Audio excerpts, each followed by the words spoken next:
Owl Nation, what is going on, everyone from Owl Nation? It's been a bit of a while. I hope you guys can understand. I have been very busy with schoolwork now in the modern day. Both Blake and I are still in high school. Currently, me being a freshman, Blake is a senior, and there's been a whole lot of work which I've been piled up with. But now that it's Thanksgiving break, every day the daily podcast is coming back to you guys. So there's going to be no wait. We are going to be coming to you every single day. We might even have 2 episodes a day. So thank you guys so much for spending one of your Thanksgiving break days with us here on the Night Owls. It is so very much appreciated. Blake, let's talk some FAU, some good, some bad. I always, whenever someone asks me, would you rather hear the bad news or the good news first? I always start with wanting to hear the bad news because you want to end on a positive note. So let's talk about the bad. Let's talk about FAU football. Disappointing loss. We didn't come to you after the Tulane game even. So back-to-back losses. You're now not eligible to make a bowl game. Yeah, it's tough. I think UConn's a very good football team. We saw what they've done to other teams that they've played throughout the season. FIU one in particular, and we lost FIU, so that was, there was a little bit of worry going into this game, but they're obviously a team that's going to be making a bowl game.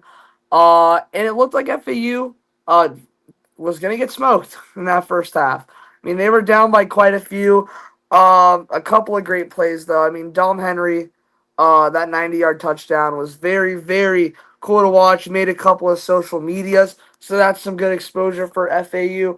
But man, like it just comes down. If it comes down to a kick to tie the game against a good UConn team, and you have a chance to be bowl eligible next week, and you miss a 36-yarder, not the best feeling as a football fan, and even a fan specifically of FAU. Tough loss for the Owls. Defensively, they have to be better, and that's been a theme this year. The defense has really just disappeared at times and really started digging holes that the offense can't come back from. Um, you know, I just think it's disappointing. I feel like we wasted a lot of offensive talent this season. We were talking about it before. Veltkamp, one of the best passers in college football. His buddy Messer has been his number one target all year, and he's been super duper effective. Obviously, we know it's Kitley year one, but like it's just so hard to see such a great offense in a defense that can't hold a team to under 45 points. Tough loss for the Owls. Tough season for the Owls. A couple of bright spots in there. I think the win against Rice is probably still the best win that we have all year. Uh, on the road. So that's what pretty much sums up this season. I think you gotta do better on in building this program, and honestly, I think FAU should be a little worried getting into this portal cycle because of how Veltkamp's stats looked on paper. He looks like a great quarterback. I mean, you watch the film on it. The one thing that he would need to patch up is the turnovers. So we're going to see if he stays another year at FAU. It'll be interesting to see this offseason how it kind of works out. Yeah, I agree with you 100%, Blake. I really like how you mentioned that offensive talent was wasted because there's so much talent that this FAU team had on the offense. Caden Veltkamp, you arguably could say he had a better season than he did last season where he was player of the year. Despite his 15 interceptions, he has had 24 touchdowns, which will break his 25 touchdowns from last season because he still has another game left. And in last year, he had a bowl game too. So, you think about it, he's going to throw more touchdowns than last year, assuming that he gets 2 touchdowns in the East Carolina game, which we could assume that he will. Keeley's aggressive offensive nature. You mentioned the 90-yard touchdown by Dom Henry on 4th and 1 from your own 10 in which we went for it.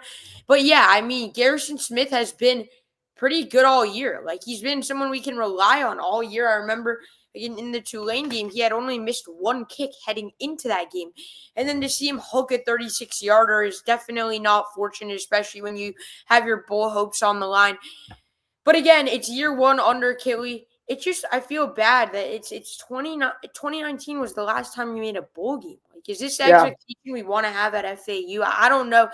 I feel like Veltkamp and Messer are a package. If one of them goes, the other is going to go for sure because we saw that at Western Kentucky. Do you think they're going to stay for their senior year? It's just so tough to tell because, like, I don't know. I mean, all right, look, we hear a lot about that relationship with a coach. Do Veltkamp and Messer really like Coach Kitley in his offensive system? If they do, I can see a world where they stay at FAU. I can also see a world where you want to put a bigger school's logo on your chest. You want to put that. I think, like, realistically, for Veltkamp and Messer after this season, a Big 12 team could be calling, a lower ACC school could be calling their name. Um, and I feel like that's about, like, maybe a lower Big 10 school. I don't think they're going to get anything from the SEC, just from where the other teams kind of stand at this point. But do you want to put a bigger conference logo on your chest too?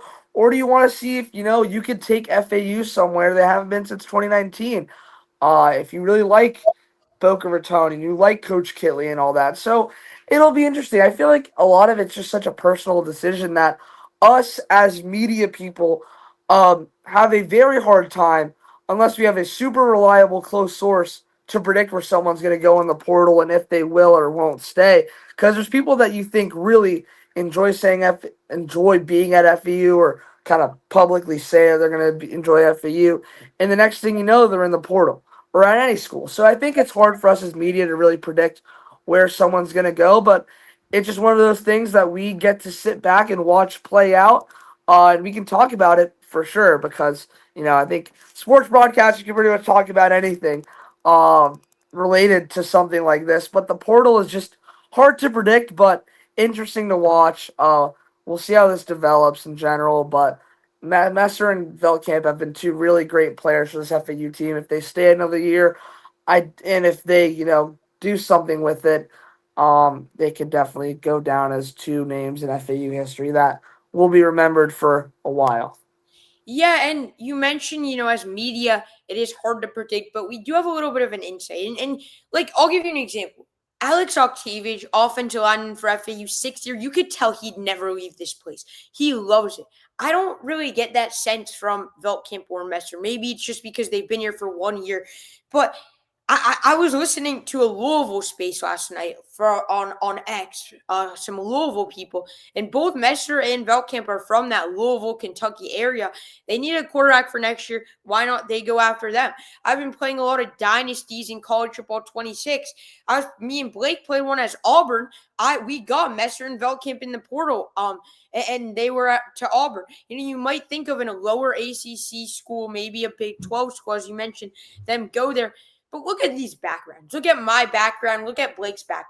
How could you want to leave Paradise? How could you want to leave Boca Raton, one of the best cities in the world, for Louisville, Kentucky? And that's nothing against Louisville, Kentucky. But let's be honest, it is a better place to live when you're 1.8 miles from the beach. And I get it, your sole focus is on football. But we have something that a lot of recruits really like, and a lot of recruits want to be here for that very reason. So, yeah, it's going to be really interesting.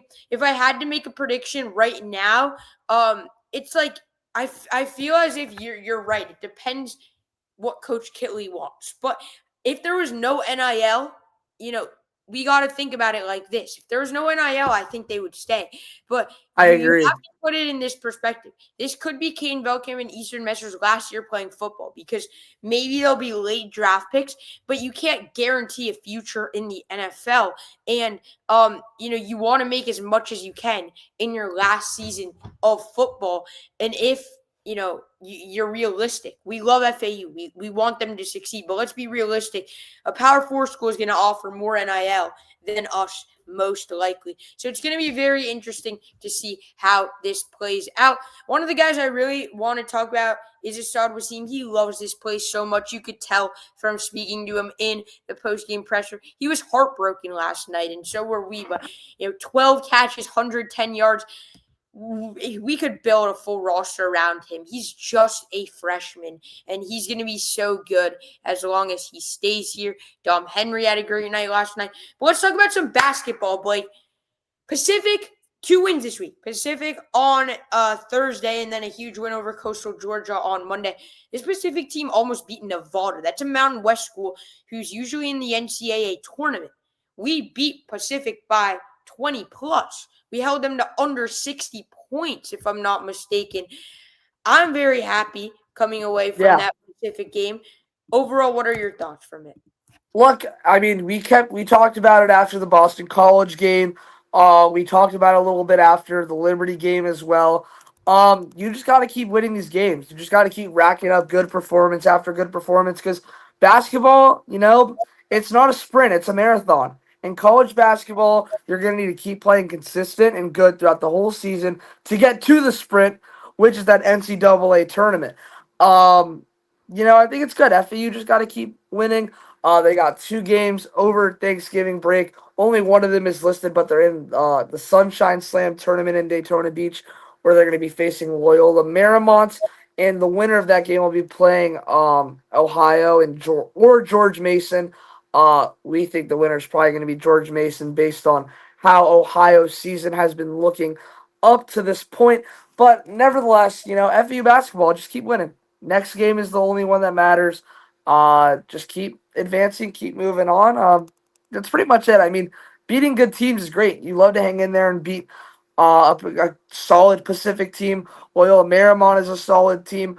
You just got to get to conference play with. I mean, if you get to conference play with your 1 or 2 losses, because we do have that UCF game in December that I have circled on the calendar and in the back of my head. Just keep fighting, just keep playing. It's gonna be a good season for FAU. They just got to keep working at it and get some wins. Yeah, Blake, I agree with you. And when you look at this Pacific game, I want to spend a little time on it for those who missed it. Caden Carlisle was the leading guy. He looked great. The first half was a little bit shaky, had a lot of turnovers, which led to a lot of points for Pacific off turnovers. But we were firing in all cylinders in the second half. Love to see what Caden Carlisle put on display for us from beyond the arc. Free throws were excellent. That was one of the main things that I wanted to fix. We shot over 80% from the charity stripe. And we shot 42% from three as a team, 11 for 26. You got to be happy with that. And then Oh you yeah. defended the perimeter. Excellent. We look at that Liberty game. Liberty shot 14 for 28. That's 50% from three. We held Pacific to 2 for 11. Really good job. Maybe it was an off night for Pacific, but also you got to give some credit for defending that. We shot 55% from the field. It's not a good night for Pacific. They were 21 for 50 from the field. They couldn't get anything going. We out-assisted them. We out-rebounded them. We basically won on every single category here. So a very nice night from the Owls. Devin Vanterpool doing it all, not just through scoring, but on defense, hustling. Love to see it for sure. Very happy with the performance for the Owls. But you talked about it. Very big game. Loyola Marymount, undefeated. Tell us a little bit about that. It's a good program. They've had a couple of nice wins to start the season. Um, you look at their schedule, there's not a name that jumps off the paper to you, but um, if you're winning in college basketball, you got to be doing a couple things right. I think it's a good program. It's going to be the hardest game probably we face in this tournament. It's only a 2-game tournament. Um, so you got your first round, then you got your championship. Um, it'll be interesting. I think FAU just has the ability to keep winning basketball games in different ways. If you keep shooting the ball from three good, you keep making your free throws, all the fundamentals. I think like when you think about basketball as a sport in general, like the first thing that comes to my mind is winning the rebound battle and hitting your free throws. If you can do those things effectively, I think you have a chance to win any basketball game regardless of your like team's ability or just general like talent. So I think FAU, if they keep doing the fundamentals, they keep doing things right, they definitely have the talent to win a lot of basketball games this year. And I think that's what we're going to be seeing from FAU when we get into February and even like later January. Um, you got to take every game one game at a time. So I like this Loyola Marymount team. I think they're good, but if FAU does the process, they'll get the win. And if FAU does the process the next day, they'll be coming back to Boca Raton with a Sunshine Slam trophy. Yeah, 100%. Super excited for that tournament. When you look at how Loyola Marymount, how their roster stacks up, it's very similar to our roster. Their three leading scorers are guards. Their leading scorer, Myron Amay Jr., he has 17 and a half points per game. He's been pretty solid this season. This is his 5th year, so he's an experienced veteran type of guy. They do have one guy who I am worried about inside the paint, which is their 7-1 center, senior Rick Izanza. But other than that, I'm feeling pretty confident. They're not the biggest type of team. Besides their center, their tallest guy that sees meaningful minutes is Josh Dalton. He's 6'10", but outside of their 7'1", 6'10" type of guys, everyone else is 6'6" or below. So very, very good matchup. FAU kind of has a similar type of play style with Vanderpool, Carlisle, and Elohim, the leading 3 scorers. They're all guards. Then you have Devin Williams, 6'11", UCLA transfer forward. He's been good. Xander Pintalone. The thing that I see FAU being better than these other teams with similar play styles is our bigs can shoot the 3. And when they make threes, it just opens up so much because you could put Xander Pintalone and Devin Williams on the corner and kick it out to them and shoot the 3, which is something that other teams can't do. And our guards and our forwards are just so electric. They could do anything. They could shoot from anywhere on the floor. So that's very positive. We do play the winner of undefeated George Mason and One win Ohio. 1 win Ohio. Yep. So going to be interesting. Let's talk a little bit about this tournament here, Blake. How big is it for the committee come Selection Sunday if they see 2 undefeated wins on that resume? I think it's solid. I mean, they're definitely going to be looking at it because you have, George Mason is the number 1 team in their conference right now. So I think that'd be a nice win for FAU to have. Stony Brook's. So basically, how this tournament works is there's our side of 4 teams, and there's another side with 4 teams in it. So you got a team like Stony Brook, Bethune-Cookman, Jacksonville, and Pacific on that other side of the bracket. So I think they're definitely going to be looking at it. I don't know if this is the biggest tournament for FAU, but you just got to keep winning. The committee's going to want to see a record with only 4 to 7 losses on it, maybe. So if you get 2 wins here in back-to-back days, that's 2 less losses that you could possibly have on your resume. So just keep winning. Just keep racking up the dubs, man. All these out need to do is keep winning. Keep winning in paradise. That's all we need, baby. That's all we need until we get to March. We got to keep winning again. I'm liking this FAU basketball team. I really can't even say much about it because we've played so many good games. It's just been consistency. Only one, sort of rough game we played was Liberty, and they're a favorite out of the G5. They're the best G5 team in the country. Sure. Look, FAU, keep racking up the dubs, and then, when we get to one of these big moment games that the committee's definitely going to be looking at, like when we play UCF, when we play Memphis, when we get into that conference play, that's when we're really going to be honing in on these Owls. That's the ones that the committee's going to be zoned in on. But keep winning these games. I want to bring a trophy back to Boca Raton, baby. Let's go. Let's go. Yeah, super excited for it too, Blake. I think you keep mentioning UCF, you keep mentioning Memphis. I think the biggest game on the schedule is St. Mary's. They're receiving votes to be in the top 25. That's also a big one. That's also a big game. Undefeated St. Mary's. This is a St. Mary's team. If you look at their schedule, I think they beat North Texas, who's always really good in the American, by 40 points. They just keep winning. Memphis and the rest of the ACC has really struggled. I made a post pretty recently, went pretty I did. viral I saw that on your X. X account. Yeah, the American hasn't been good this year in basketball, and part of it is we are scheduling such hard teams. Sometimes, you gotta schedule not the hardest type of schedule, because when you schedule such hard teams, a lot of parts of the committee, they're going to look at that win-loss record. So I get it. You want to have multiple at-larges. You want to have the chance. But Memphis this year, 1-4, not too positive. They're usually one of those teams who's ranked come conference play. Like, I want to bring a trophy home to Boca Raton. And we, as Owl Nation, need that. Because the last time we brought a trophy home was 2 years ago in ESPN Invitational. That was one of the best tournaments of all time I've seen FAU played. I went to that tournament over in Orlando, Florida. Yeah. Big win over number 15 Texas A&M. Then you get a big win over Butler. Then you get a huge win over, I think it was 22nd ranked Virginia Tech. 3 straight wins. Held that trophy back to Boca Raton. Let's get another one, baby. Owl Nation, me and Sebastian will be back tomorrow morning with an in-depth Loyola Marymount preview. And then Blake and I, or Hudson and I, will be recapping that game. Thank you guys so much for tuning in. As always, go Owls, baby. Yes, sir. Go Owls.